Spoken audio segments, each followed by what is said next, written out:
I'd like to welcome Charles Long to the studio today. Welcome, Charles. Now, Charles has just published an article in New Science Journal about memorization. It's all about how to make our memory function better.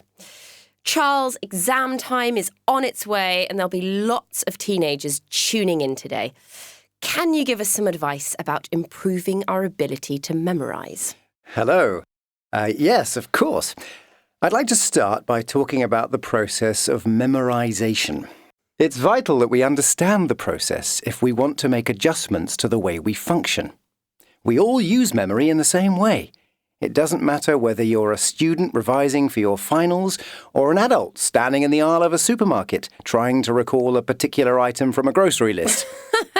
Yes, I'm afraid that's me. I always forget to take my list. You and thousands of other people too, Mary. We learn to use our memory when we are still at nursery school. Young children are naturally very good at working out how to remember things. The tips I'm going to share today are based on the things we used to do to help us remember when we were children. The process of memorization occurs in two distinct forms. Do you know what they are?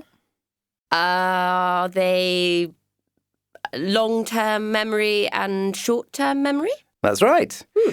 But these aren't completely separate concepts. We use a combination of both types of memory when we want to formulate our thoughts and recall information, whether we're trying to remember something from a decade ago or just an hour earlier. So what tips have you got for improving the quality of our memory? Right. Well, let's start with association. Association? Yes. We can use word association to remember an idea or a concept. This means choosing a word or phrase you associate with what you are trying to remember. The word needs to be something familiar that you come into contact with on a daily basis. So, for example, you can use the name of your pet dog to remember a scientific equation. Try it. Read the equation a few times and then say your dog's name again and again. Later, in your science exam, just recall the name and the whole equation should come back to you. It sounds too good to be true. What else, Charles? Visualization is another trick we can use. So, you have to visualize an image that is connected to the thing you need to remember. For example, if you want to remember the date that the Berlin Wall came down, you might visualize a picture of a wall with the date written on it in graffiti. The image of the wall becomes an important part of what you will remember. You can use several images in a row to remember things like information in a text or a list of ingredients for a recipe. Yes, that makes sense. Singing can help with memorization too. Singing? Yeah. So instead of reading a text aloud, you sing it. Singing is one of the most effective and earliest memory tricks that are used for learning new concepts. I used to sing lists of historical facts and dates. It works. And did you have to sing aloud in your history exams? Not aloud, but I did used to sing in my head, and I always got good marks for history. Well, have you got any more tips for us, Charles? Yes, I've saved the best one till last. It's particularly relevant for any students who have tuned in. Teach it. Teach it? Teach what?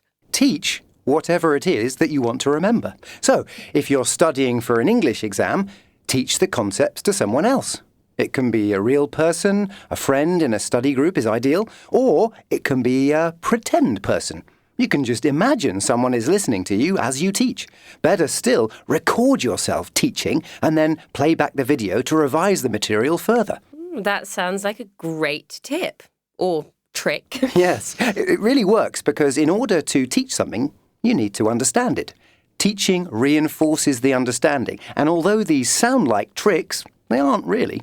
No? No, they are just simple ways that we can train our brains to be more effective. By getting into the habit of using word association, visualization, singing and teaching, our brains develop and work better for us. And of course, that has a knock-on effect on our memory and our abilities to recall all kinds of data. Well, thank you very much, Charles. Now, I think we've got time for a couple of questions from our listeners.